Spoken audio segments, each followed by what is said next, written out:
we were talking about sending out presents on Yom Tov.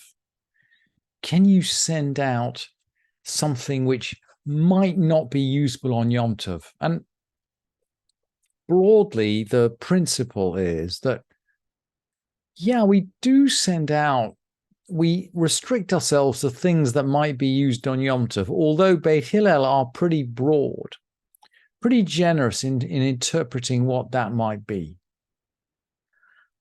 And we close the 9th Mishnah of the first chapter really on that point. The 10th Mishnah picks it up straight away. And, I did wonder whether perhaps this 10th Mishnah might at one point have been joined to the 9th. And there are very, very many chapters of Mishnah which do contain 9 Mishnayot. The boundary between the Mishnayot is not particularly fixed. We've said before that the boundary between chapters is very important. So the last Mishnah is in a chapter is very important. Anyway, this is the 10th Mishnah is the last Mishnah in the first chapter of Beytzah, and it continues this question of sending out presents. But we're going to move from food to clothes. One may send out clothes whether they're sewn up or not sewn up. So in other words, maybe they're not entirely finished, but I guess in theory, they might be usable, because you could use a cloak that's not totally sewn up. And even if they contain kilaim, this is really interesting. So this is something that you cannot use you can't wear something that contains kilaim. This is something that contains both wool and linen. It's forbidden to do that. But somehow you can send them out if they're necessary for the festival. V'hein l'tzorech hamoed.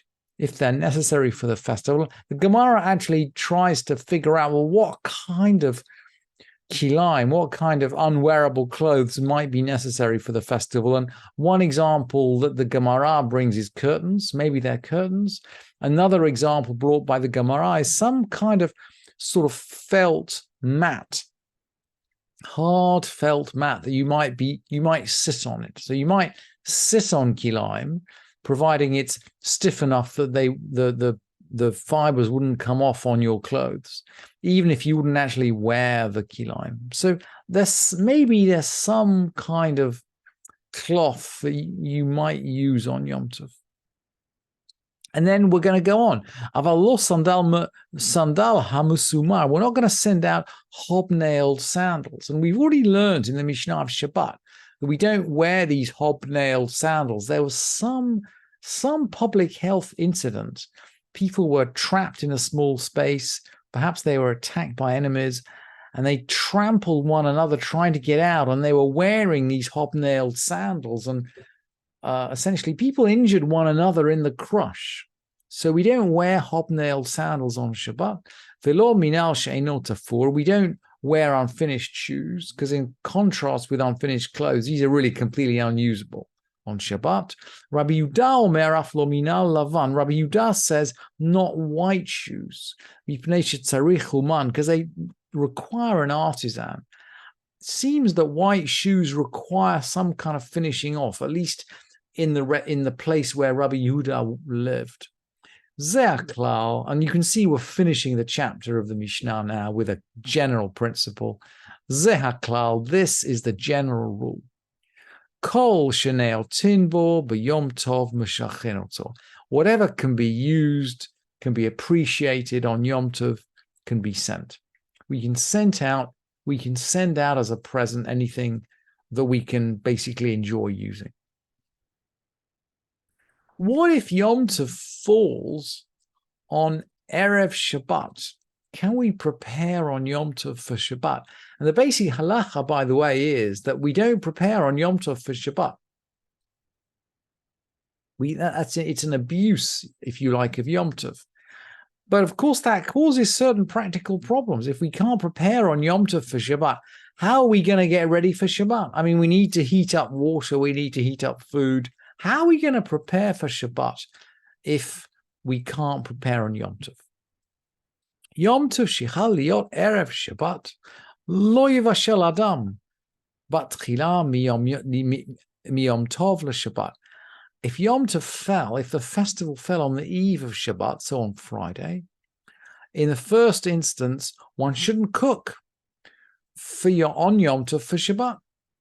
So what are we going to do? Aval muvashal hu Yom Tov. We're going to cook for Yom Tov. This is going to be the day before an Erev Yom Tov. So on Thursday, we're going to cook for Yom Tov. Ve'im hotir l'Shabbat. And if there's some left over, there's some left over for Shabbat.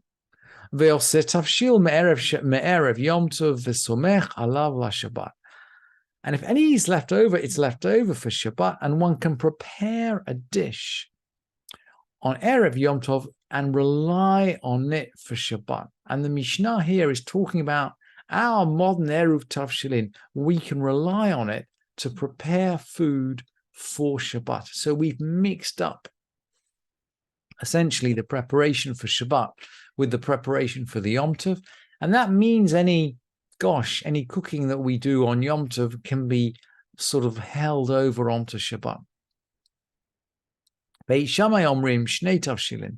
Beit Shammai say, if you're going to prepare an eruv tavshilin, if you're going to essentially prepare for Yom Tov and have some left over for Shabbat, in order to facilitate cooking on Yom Tov for Shabbat, Beit Shammai say you need two dishes.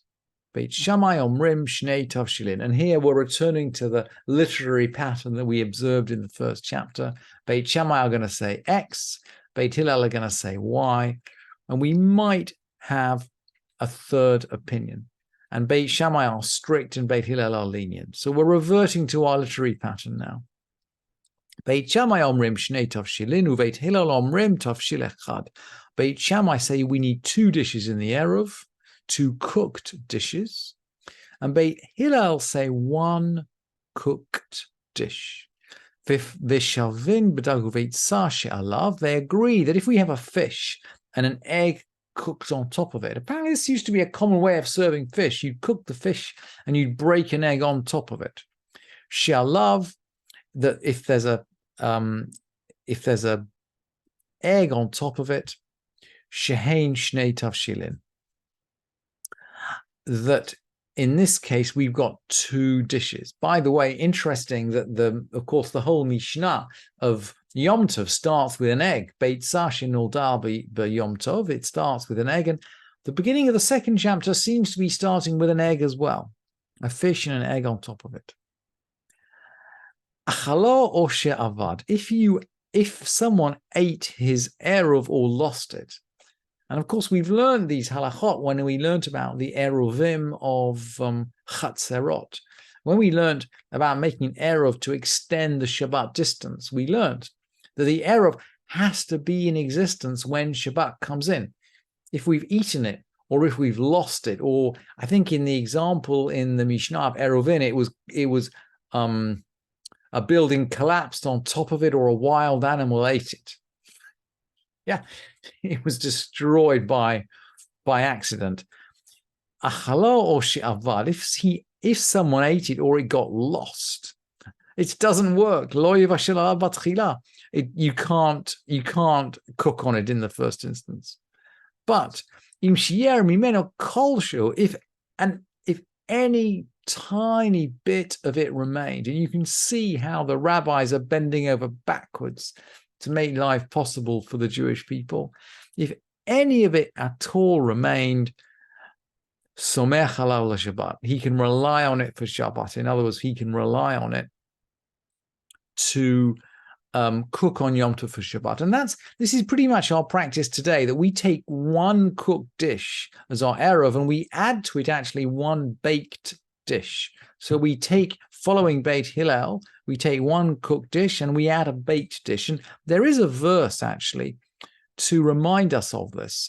Again, we're back in the Parsha of B'Shalach. We're just learning the halachot of Shabbat. We're out in the desert. The people are complaining after crossing the Red Sea. And Moshe says, Vayomer alehem hu asher diber Hashem. This is what the Lord has said.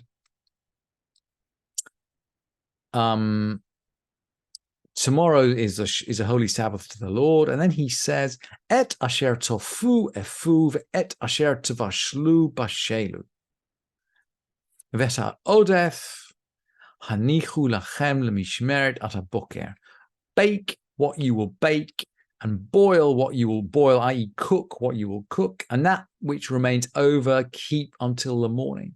And the rabbis learn out of this dual use of the word bake and bake. Bake what you will bake, and boil or cook what you'll cook. The rabbis learn out of this linguistic doubling the fact that we can cook on Yom Tov for use on Shabbat with the Erev. And we're mentioning both the cooked food and the baked food. Okay, so what about that's Yom Tov that falls before Shabbat. What about Yom Tov that falls after Shabbat? Chaliot achar haShabbat. If Yom Tov falls the day after Shabbat. Beit Shammai omrim matnilim et hakol milifnei Shabbat. Beit Shammai say we must immerse everything before Shabbat. So we're back to Beit Shammai, Beit Hillel. Beit Shammai say we immerse everything before Shabbat. Uveit Hillel omrim kelim milifnei Shabbat ve'adam b'Shabbat. Beit Hillel say vessels before Shabbat, but people on Shabbat. So why would you want to immerse people? Well, we know we're going to immerse vessels before use on Yom Tov, because that will make them usable for use on Yom Tov. And of course, you can see why both Beit Hillel and Beit Shammai agree that we're not going to immerse the vessel on Shabbat, because if it makes it usable, it's a bit like finishing off. It's a bit like finishing off the manufacturing process. Makiba patish, tapping with a hammer, the last stroke of the craftsman, finishing off the objects forbidden on Shabbat. So we can see why we're not going to immerse the item once it's been completed on Shabbat. Why aren't we going to immerse the people? People seem to be different. People somehow seem to be different. And I just wanted to bring in closing the comment of the Bartanura, V'Shabbat nakat ha'chalhodiach ha'kochan de Beit Hillel.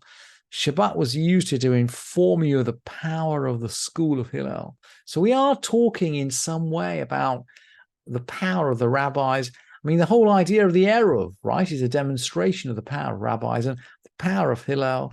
Even on Shabbat, they permitted the ritual immersion of a person. Because it seems like we're just cooling him down. So it seems like people now might take a bath because they want to warm up. But in those days, they would take a bath because they wanted to cool down. It was hot in those days. And washing for pleasure. Velo l'shem tevila, and not for the sake of tevila. So as if Beit Hillel would seem to agree that we wouldn't immerse for the sake of immersion on Shabbat, but pleasure on Shabbat is allowed, so we can jump into a cold pool to immerse oneself on Shabbat the day before Yom Tov.